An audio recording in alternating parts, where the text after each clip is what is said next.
kjøre fra London til Mongolia i biler som absolutt ikke er laget for den type tur. Du heller på med fyr! Galskap satt i system. Kjempe på episke steder. Det er om å gjøre å ha den feteste reisen.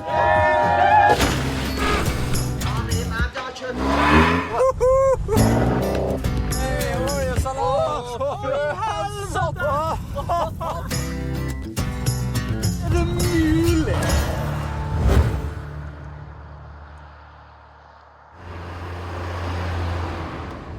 Nå blir det jo strak av veien til Iran. Hva tror du om den grenseovergangen? Jeg tror jo at det er kanskje utstyret vårt som blir det største problemet. Med drone og kamerautstyr og alt det vi har med. Jeg har jo hørt at den grensen skal være ganske streng fra før.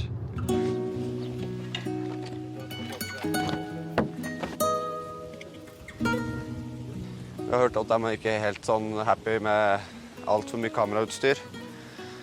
Så da må vi prøve å gjøre det litt uskyldig og pakke det litt sånn smart, egentlig. Jeg har tatt og pyntet meg litt i dag. Jeg tror det settes pris på i de deler av verden vi skal til nå.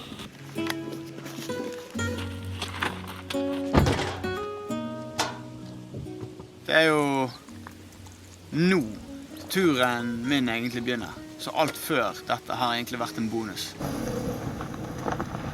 Under ventinga på grensa til Iran så gjelder det å holde seg sysselsatt for 8 timer. Det er lenge å vente.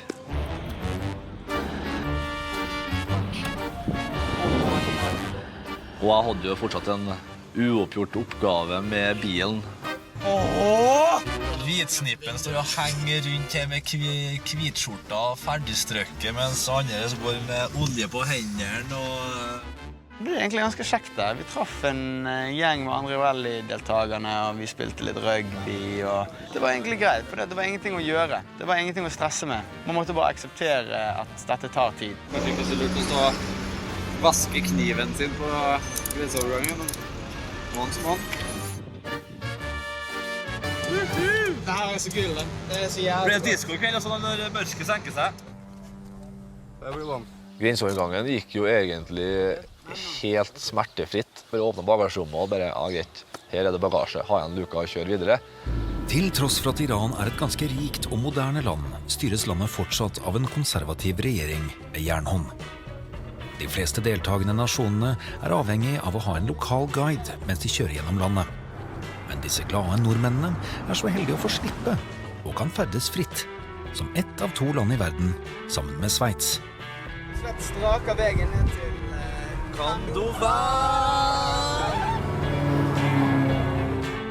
Jeg har store forventninger til Iran. Både natur og mennesker tror jeg blir en helt fantastisk opplevelse.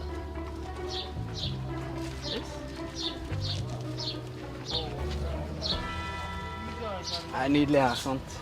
Urter, tørkete blomster og sånn som det. Og så kan du bare få deg en liten souvenir fra Thailand her. Hvis det skulle friste her i Kandovan.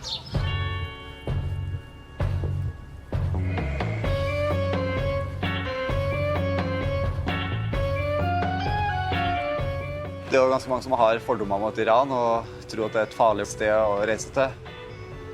Vi hører jo stort sett bare negative ting i media i Norge. Jeg synes det er viktig at folk blir opplyst om at det er trygt å reise til Iran. Kandovan, det var helt supert. Så fikk vi tusle litt rundt de gamle hulene som folk bodde i der, som de sikkert har bodd i tusenvis av år.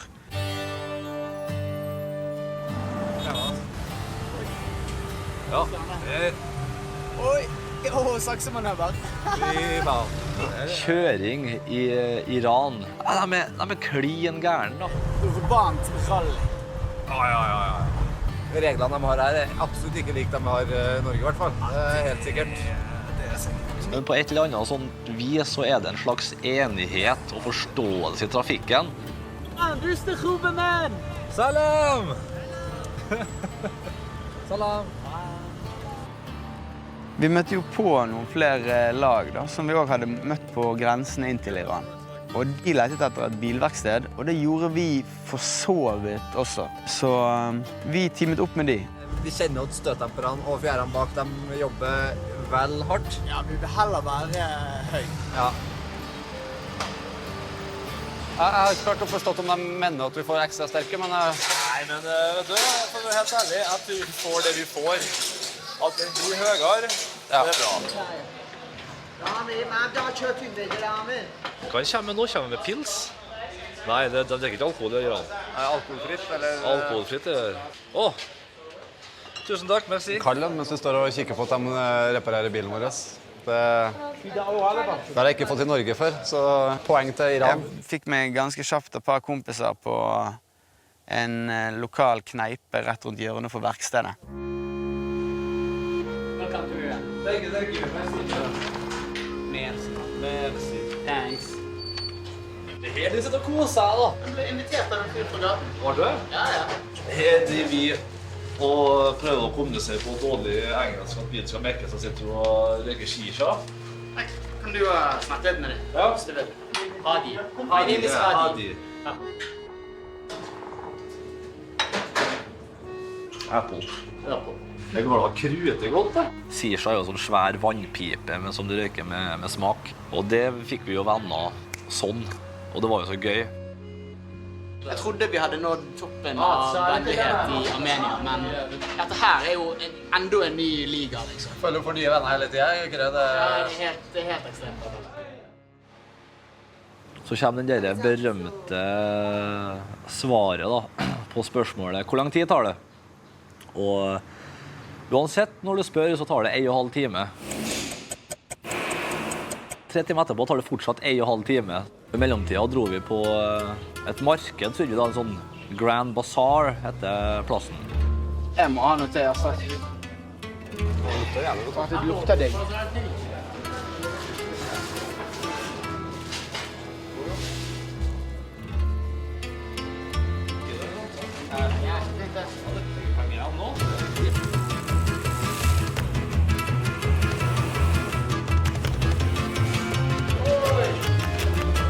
Da har de fått heva bilen. Det har blitt 5 centimeter her. 5 centimeter? Ja.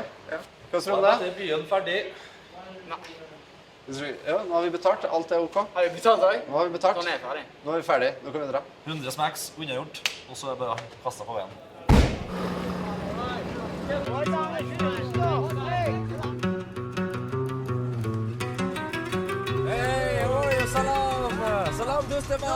Det er helt merkelig hvordan de har tatt oss imot. Jeg vet ikke om det er for at vi er eksotiske, eller hva det nå er. Jeg tror jeg aldri har følt den følelsen av å være så velkommen noen annen plass. Den godheten er bare i blodet deres. Det er bare sånn de er. Iranerne er kanskje det beste folkeslaget i verden. Bare sitte og smile. Det føler oss rockestjerner. Det er helt sjukt. I Teheran så møtte vi en gutt på 18 år som snakket ganske bra engelsk. Looks really nice. Vi snakket litt med han, for vi var veldig nysgjerrige på hva egentlig iranerne tenker om tingenes tilstand i Iran. Selvfølgelig var han litt tilbakeholden med kritikk av regjering og ayatollah. Is it possible for you to travel now? Just Asia. Just Asia. Not Europe, just Asia. Og han fortalte oss litt om hvordan det er å være ung i Teheran, blant annet. Hadde egentlig mye gode meninger og tanker. It's very spectacular for us when we are driving on the highway and they give us food and drinks and fruits and everything. Salam. Yeah, just say salam. Everyone is screaming salam. I think we need to come here to understand the generosity and hospitality that the people of Iran shows towards foreigners. Det som var overraskende var at de som er 18-19-20 år, de drikker, de har sex, de er og fester, de har sosiale settinger som jeg tror da bryter med litt av disse normene som islam bygger rundt. Det var ganske overraskende, for det var ikke sånn jeg hadde sett det for meg. You have to think about something, Okay. and the poet is going to give you an answer. Wow. So the bird is going to pick for you. For at det lukter scam mange veier. Det kommer den pessimisten fra NTNU som bare nekter og vil legge litt godvilje til noen godt trente fugler her.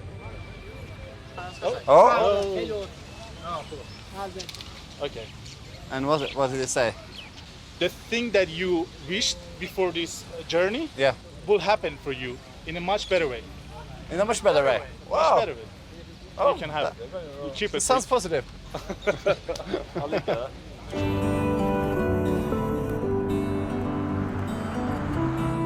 Så satt vi kursen mot en liten kystby som heter Babol. Og nå det vel siste gangen vi kommer til å se sjø ved det Kaspiske hav, før vi kommer hjem igjen til Norge. Hva er det du holder på med, fyr? Babel! Det er som en statist i den siste Mad Max-filmen. Salam! People are the most friendliest people in the world. Amazing. We love you. We love you. I Babol så møtte vi da fetteren til en kollega av meg, som en lokal kar her. Miami Beach. Klassiske havbeachen. Jeg har ikke vært på Miami Beach, men jeg antar det ser sånn ut. Iman, what is this wall down here with the curtains? This wall is for nobody can't see the beach of this town. And everyone can be in here?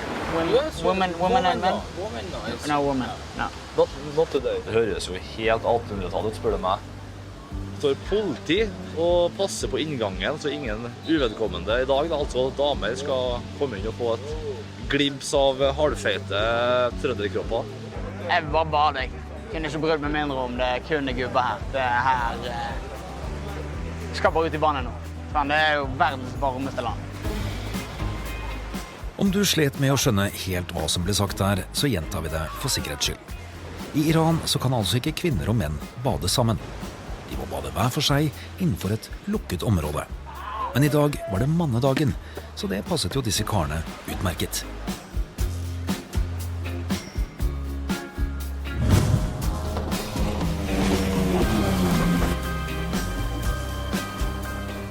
Det så varmt i nå.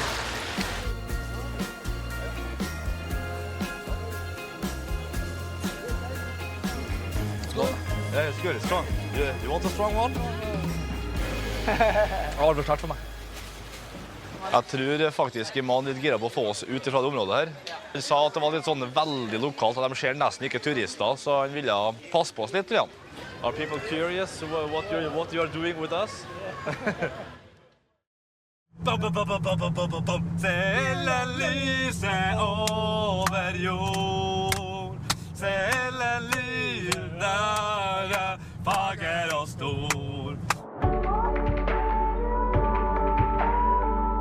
Jeg hadde plukket opp på noen obskure podcaster et rykte om et ganske eksepsjonelt sted helt nord i Iran, Khaled Nabi, som rett og slett en kirkegård med masse peniser som stikker opp på bakken. Og det måtte vi selvfølgelig sjekke ut.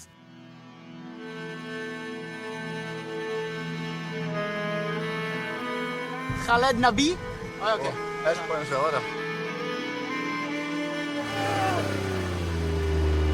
ja.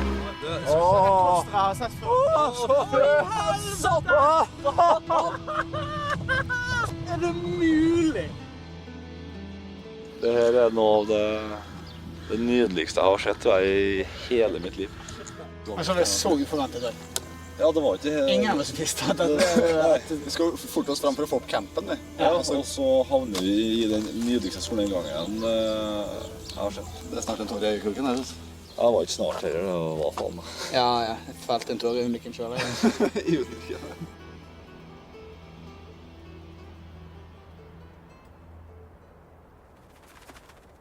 Så da svinger du inn her. Så skal vi campe foran her da.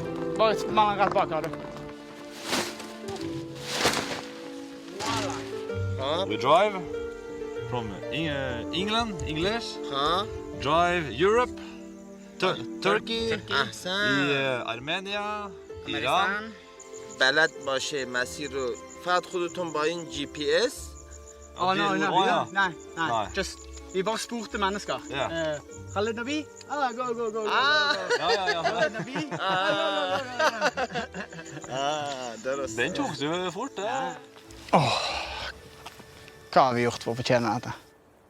Vi må ha brukt opp all karmakvoten vår nå. Fra nå av må det begynne å gå til helvete, eller så vi har hatt alt for mye flaks. Herregud. Det er dette her som er Mongolia Rally. Kjempe på episke steder, under stjernene. Turen har levert over måte så langt, altså. Jeg er helt enig. Hvis du tenker tilbake igjen på hvor lenge det er siden vi var i Armenia og koste oss på vinsmaking. Hvor lenge siden? Ja. 5 dager. Ja, akkurat. Det føles som det er 3 måneder siden. Ja. Helt. Det er et fjernt minne nå, liksom. Vi opplever så mye hver dag at det virker som det begynner å lagre over det som vi har opplevd. Det var kanskje den fineste campingen vi har hatt så langt. Himmel var stjerneklar. Rett og slett fordi vi var så avsidesliggende.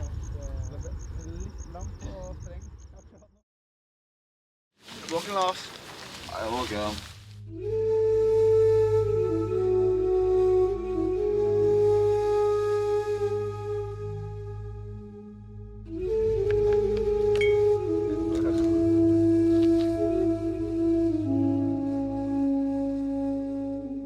Neste morgen så gikk vi de par hundre meterne til selve kirkegården.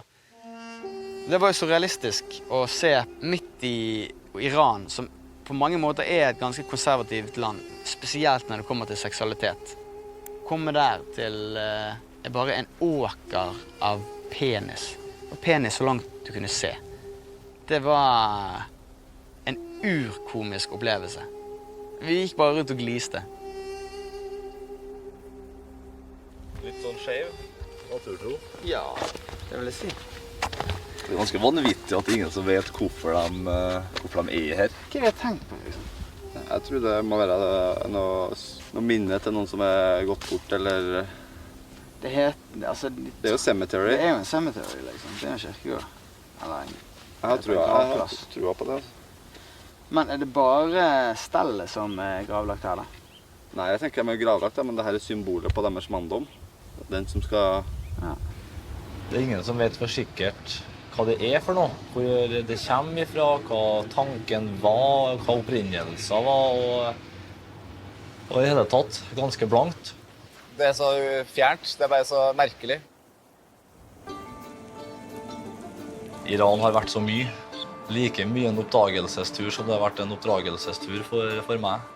Vi har vært på veien i 3 uker, og det kjennes naturlig for den reisemåten vi gjør. Den er så altoppslukende at du rekker ikke å tenke på noe annet.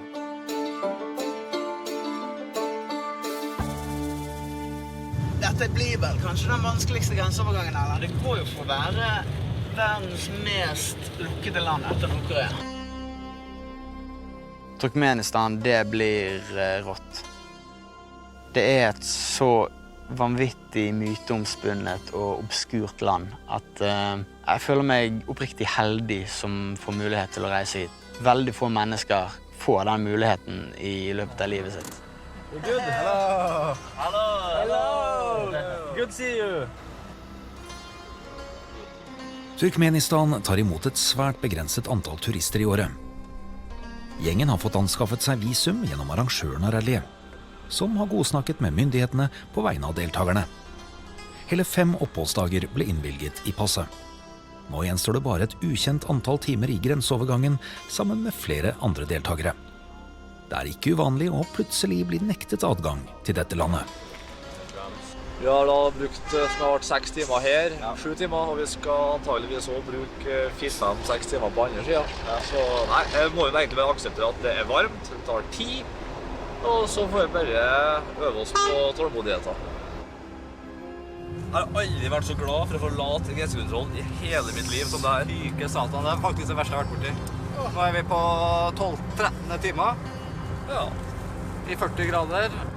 Fra grensa så dro vi inn til Ashgabat, hovedstaden i Turkmenistan, som er noe av det mest sinnssyke jeg har sett, tror jeg, i hele mitt liv.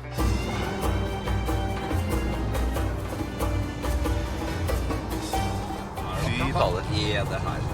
helsike. Mest marmorfasader per kvadratmeter. Det skjer det. Og ikke ett menneske. Ja, det helt vilt. Det var så mye marmor. Jeg har aldri sett så mange storslåtte bygninger på ett sted. Hvis en skulle ha definert stormannsgalskap, så skulle han ha dratt en tur til Ashgabat. Jeg kjenner at det litt vanskelig å se, for det så mye hvit marmor som reflekterer. Så det går liksom å myse konstant galskap. At det skal være midt inne i Sentral-Asia, i et av de fattigste landene på kontinentet, det var surrealistisk. Det egentlig bare en måte for å vise resten av verden at vi har penger, vi har makt. Ja, det her jo bare skall. Det bare fine marmorflater på utsida, og så det bare tomme bygninger på innsida. Alle pengene havner jo til topp 1%. Og så landet jo helt skakkskjørt, egentlig. På Ashgabat så kjørte vi nordover til et av de store hovedpunktene på denne reisen. Darwaza-krateret i Turkmenistan et spektakulært syn som få mennesker har fått muligheten til å skue. Det brennende krateret midt i Karakum-ørkenen har fascinert lokalbefolkningen i et halvt århundre, og det ikke uten grunn at de har døpt det Door to Hell. De 3 rallykjørerne tar opp kampen mot ørkensanden for å få muligheten til å overnatte rundt verdens største leirbål. Skulle prøve å ta oss inn over en sånn traktorvei. De siste kilometerne klarte ikke vi å komme gjennom, det var for mye sand.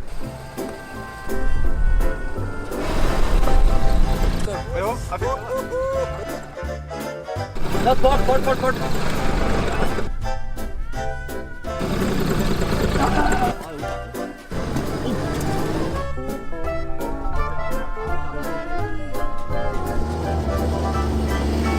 Tok ut litt bagasje, gutta gikk ut.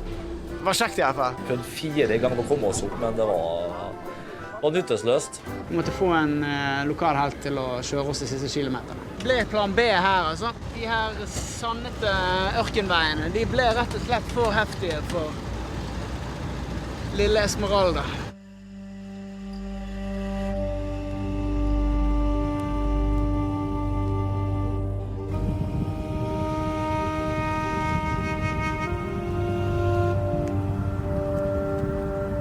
Det var regelrett helt vilt.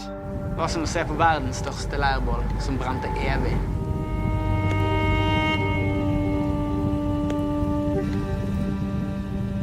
Kjente nesten at hårene på armene smeltet i det gikk forbi. Det var jævlig varmt her.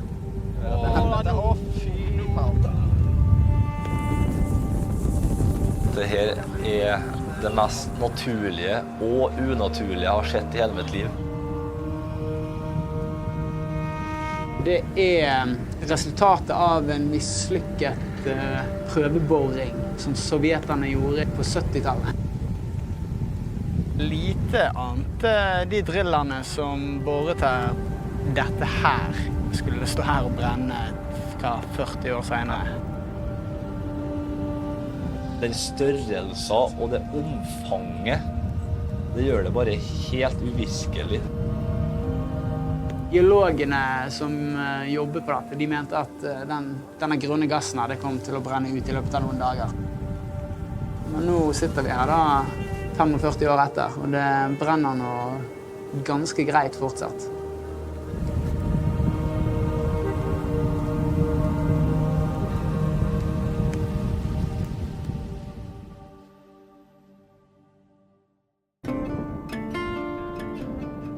Så sitter vi kursen mot den legendariske oldtidsbyen Merv.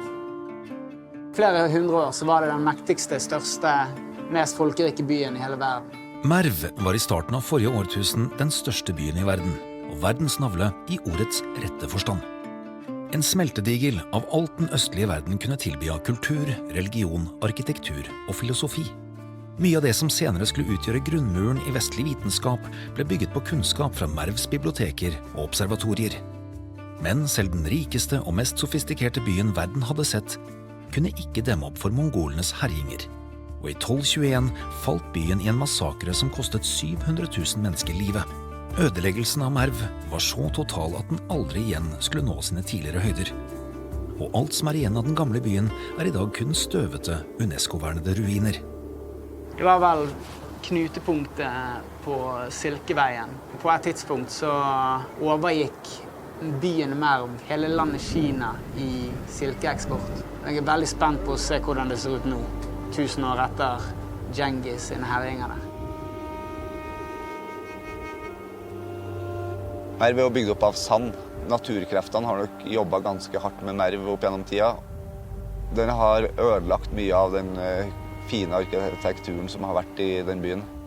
Handelssentrum med både penger, kunnskap, makt. Og de stjerte jo med seg også litt kunnskap om hvordan de skulle lage papir. Så det handlet jo mer papir fra Merv enn hva det var fra Kina som opprinnelig hadde oppskrifter. Og det hadde jo absolutt største storhet da, helt til vår kjære venn Djengis Khan kom. Djengis herja hardt her også. Han massakrerte hele byen når han tok den. La alt øde. Fullstendig. Sikkert det største menneskeslaktet I historien.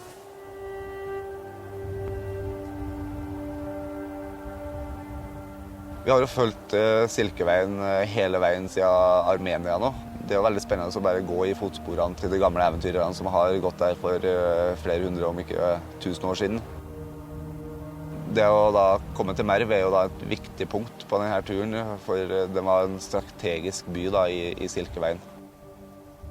Den bensinmåleren har stått under rødt en stund nå. Vi har I hvert fall kjørt 4-5 mil siden den lampa begynte å lyse.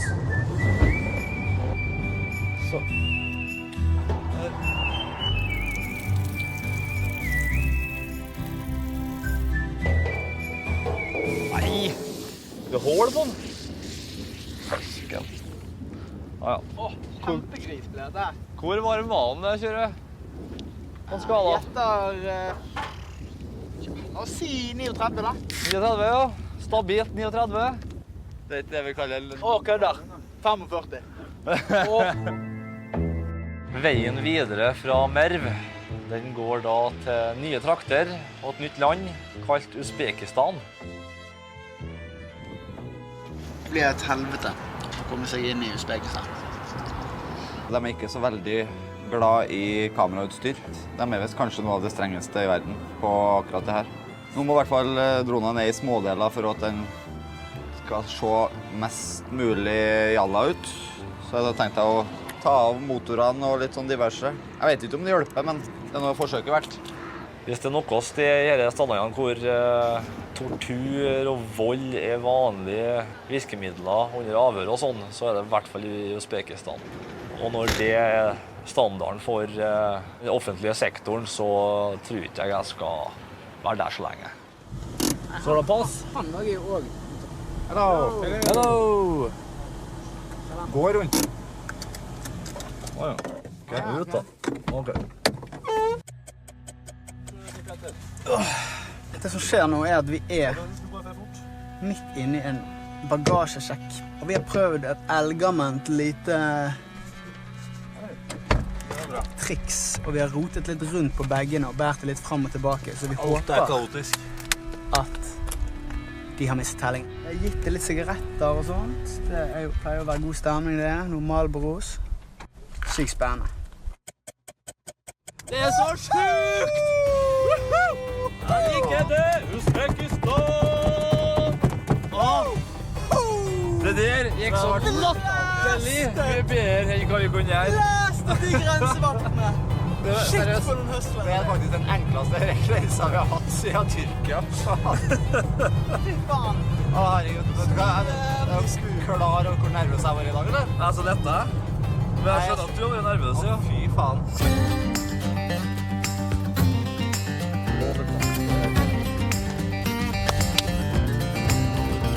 Stoppet vi en hel landsby, eller det ble plutselig folksomt? Litt artig lell. Nå snakker vi!